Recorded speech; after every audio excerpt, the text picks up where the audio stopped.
Automotive history is littered with vehicles that, for one reason or another, just didn't live up to the hype leading up to their debut.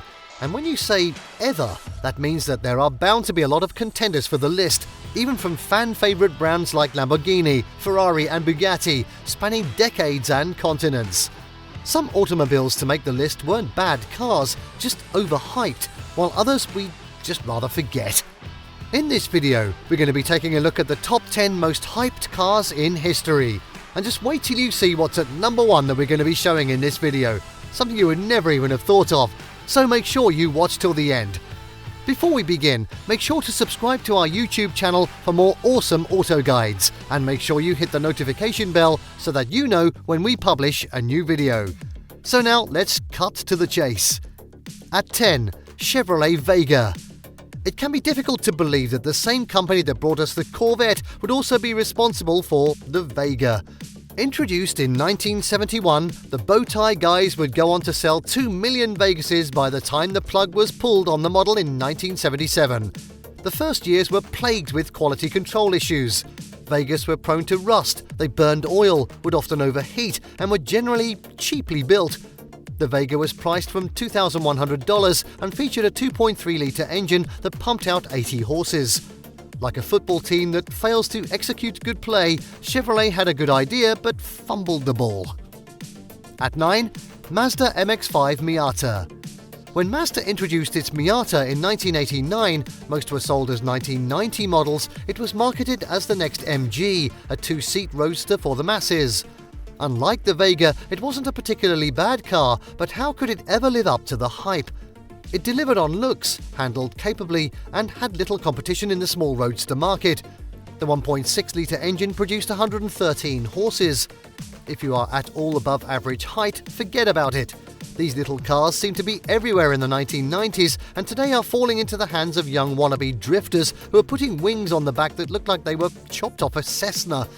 Ultimately, the competition caught on and better roadsters made it to the market. Next up at 8, Dodge Viper. Introduced in 1991, the Viper and Viper SRT turned a lot of heads, but its fans have gone as far as to call it the last great American sports car. I think the guys at Chevrolet might have a little something to say about that.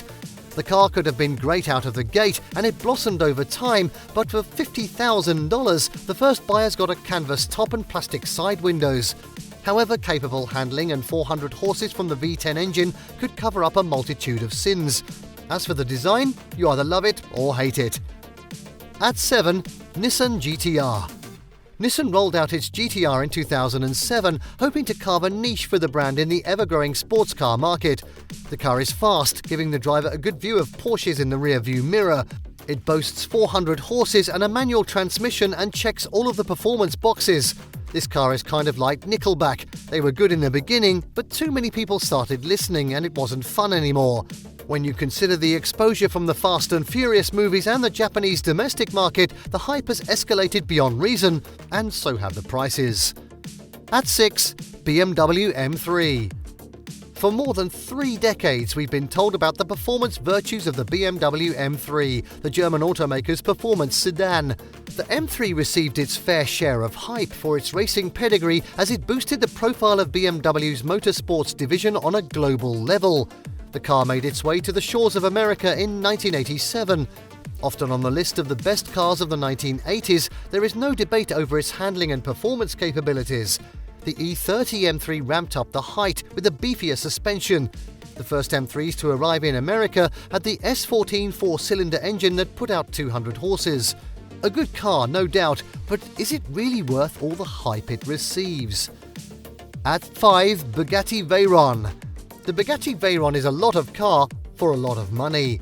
With a face that only a mother could love, it was developed by Volkswagen and Bugatti, and fewer than 1,000 were built from 2005 to 2015.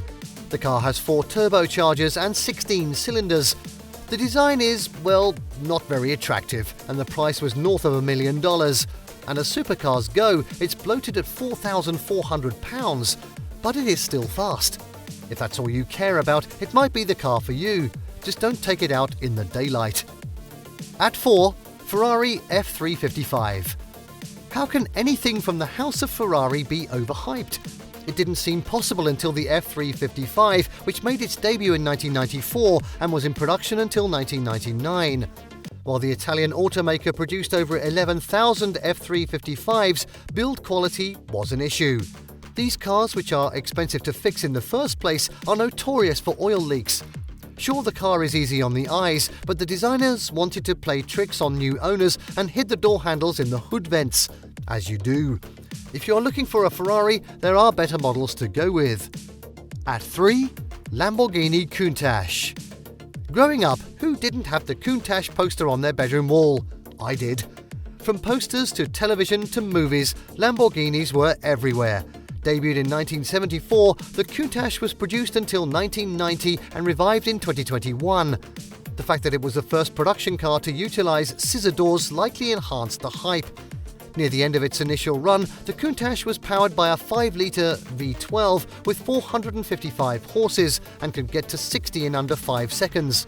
Fast, sleek and hyped to the max. When new, the 1990 Countach cost around $145,000. The cars also are expensive to operate. Driving is no picnic with limited visibility and a cramped cockpit. At 2, Pontiac Fiero. In 1984, you could purchase a new Pontiac Fiero for under $8,000 and then boast you drove a mid-engine sports car. You'd be lucky to get much more than 90 horses for the 2.5-litre engine behind the passenger compartment. It certainly had style, but in addition to its anemic power, it handled poorly and was prone to catching fire without warning. Great. Not bad if you want to have a bonfire, but not a good quality for your mode of transportation. And finally, at number 1, Edsel Cars. Ford would spend millions of dollars and more than 4 years ramping up for the debut of a completely new line of cars, the Edsel, named for the son of company founder Henry Ford. The company began a marketing blitz in 1957 and full-scale production of 1958 Edsels would begin in July of that year. Ads showing blurred images of the car were produced. The car was introduced on what was dubbed as E-Day, September 4th, 1957. A television special featuring none other than Frank Sinatra and Bing Crosby aired in October. When planning began, America's economy was humming, but by late 1957, the country was in a recession and smaller cars were in vogue. In addition to suffering from build quality issues, the Edsel was also saddled with a design featuring a horse collar grille that didn't resonate with buyers. The design was tweaked for 1959 and the 1960 models were tweaked-up Fords. The plug would be pulled just a few weeks into production, making the 1960 Edsels the most collectible today. And there you have the top 10 most hyped cars in history. Did you like what you saw? Let us know in the comments down below. Share this video with your auto-loving friends and don't forget to subscribe to our channel for more fantastic auto guides. See you next time.